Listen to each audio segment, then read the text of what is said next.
What is going on? I cannot believe what we just watched. Wow.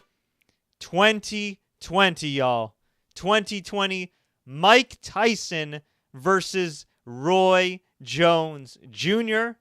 with performances by Snoop Dogg, Wiz Khalifa, and YG, with Mario Lopez hosting, with Mauro Ranallo and Israel Adesanya and Snoop Dogg on commentary, along with Sugar Ray Leonard, on an app called Triller, with Jake Paul and Nate Robinson as your co-main event?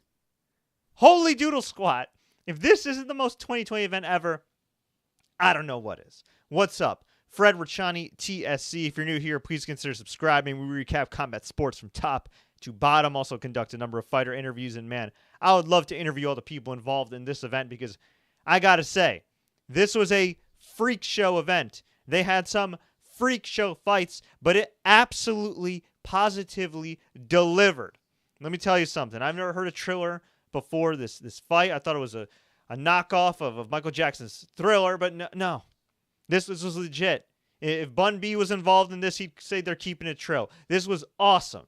So let's first go to the fight everybody wants to talk about. Roy Jones, Mike Tyson. This was an exhibition from the California State Athletic Commission. What that means is it's, well, not really counting on the records.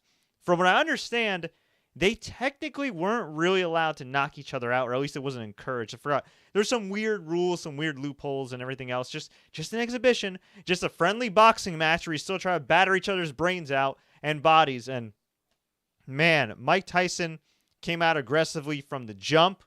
He tagged Roy Jones with some vicious body shots.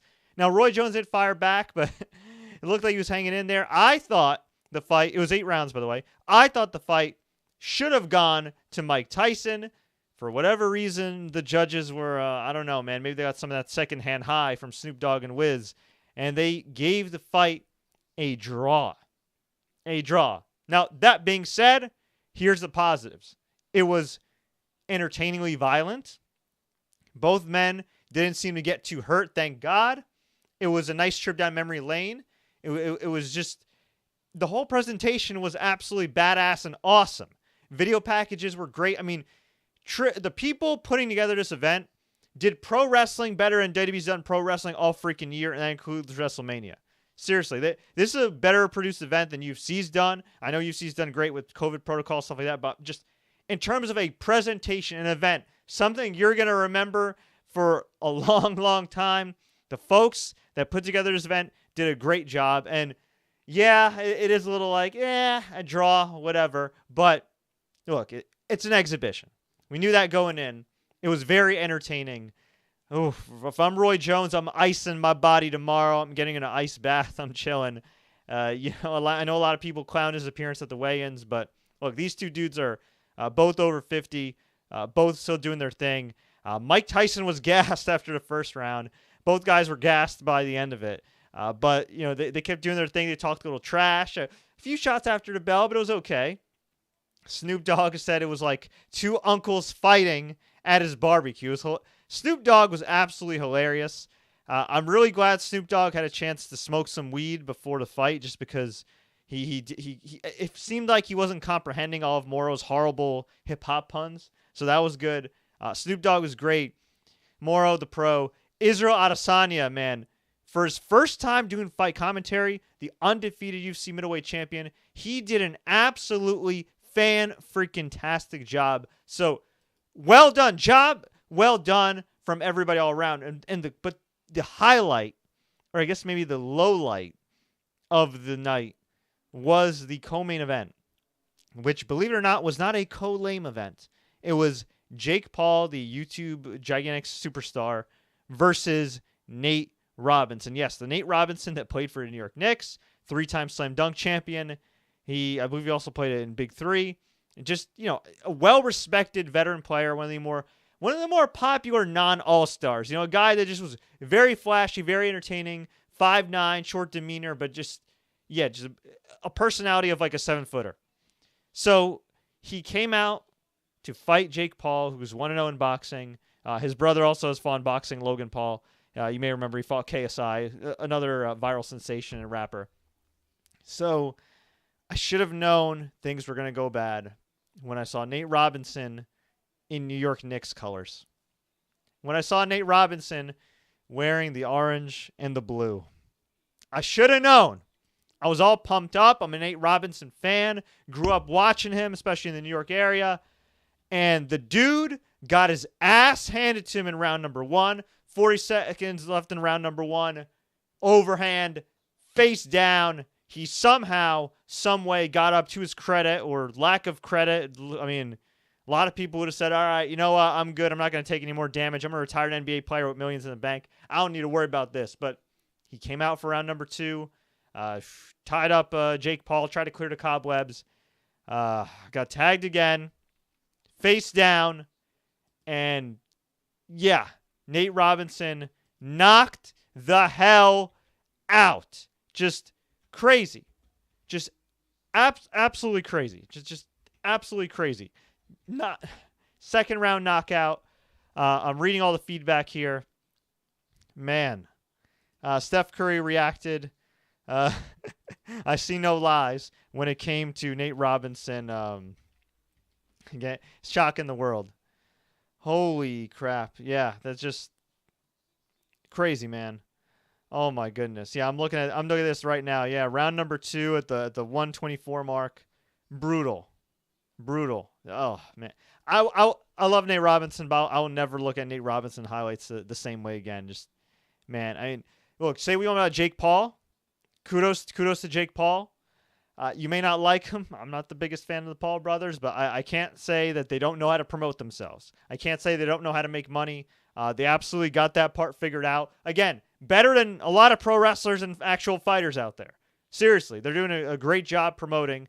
And after the fight, Jake Paul called out Dylan Dennis, who's an MMA fighter in Bellator, who you may remember got into that scuffle with Khabib Nurmagomedov after the Conor McGregor fight. He called out Conor McGregor. He called out KSI, which I think that fight would make sense. KSI and Logan Paul, since they're obviously they've had the history of the beef.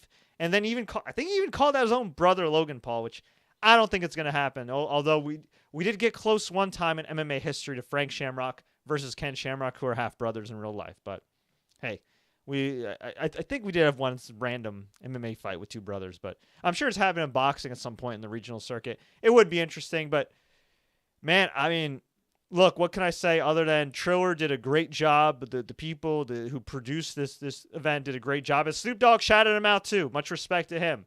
The unsung heroes. I mean, the entrances, the lighting, the video packages, the commentary, the quality of the broadcast itself. Again, Moro a little cringe as always with some of his analogies, but you know he's a hell of a boxing announcer. Izzy Adesanya was great. Snoop Dogg was hilarious, and all the boxers from the undercard to the co-main event to the actual main event. I mean, it was great action. It was an awesome time, and I can't help but think, man, DAZN really missed out on this. I mean, granted, DAZN is hemorrhaging money and can't even afford to pay Canelo, which is why they let him out of his contract. But man, if there was ever a fight that could bring some people back to DAZN, I mean, this would have been it. Although I don't know how. I know Triller charged for pay-per-view and it's on Fight TV, but think about this, right? They paid Roy Jones $1 million, Mike Tyson $1 million. I understand a large portion of their purses, or a decent amount, is going to charity, so that's awesome. But you know, I think they paid Nate Robinson and Jake Paul like $500,000 or more in the co-main event. There was actually two fighters I saw on the official listing that were paid $600 a piece, so sucks to be them. But everybody else, I mean, you're talking what? $3-4 million for the big stars. Plus, you're talking about the promotion. Plus, you had to pay Moro. You had to pay Israel Adesanya, who's not doing it for cheap outside of UFC. You had to pay for Snoop Dogg, who performed a whole set of his greatest hits. All these performances were like 5 to 10 minutes, and I'm not complaining. It was great. I love the hip-hop boxing fusion. But they were they were essentially mini concerts. So the amount of money they paid Snoop, YG, Wiz Khalifa, hell, Mario Lopez hosting it, Jim Gray for interviewing, damn. They definitely got to have some deep pockets. But yes, overall, it was a draw.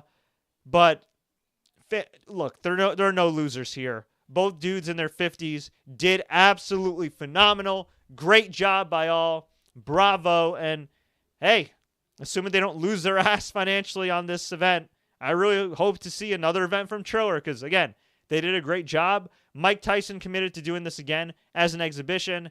Roy Jones Jr. committed to possibly doing this again. He says he wants to see what his family and friends say. It'd probably be best for both their healths to not fight again. But, man, again, for their age, for their time away from the ring, they did a phenomenal job. So much respect to them. But, folks, I want to hear from you. What did you think about Tyson versus Jones Jr.? Do you think we will get a rematch? What do you think happens from here? Who do you think Jake Paul fights next? Let me know. Leave a comment below if you enjoyed this update. Like, share. Don't forget to subscribe and turn on notifications for more updates like this. We've interviewed boxers, fighters, wrestlers, NFL players. You name it, we got it. So keep it right here at TSC. And until next time, everybody, as always, enjoy the fights and please stay safe. Mike Tyson, Roy Jones, much respect. Wow. Facebook, thanks so much.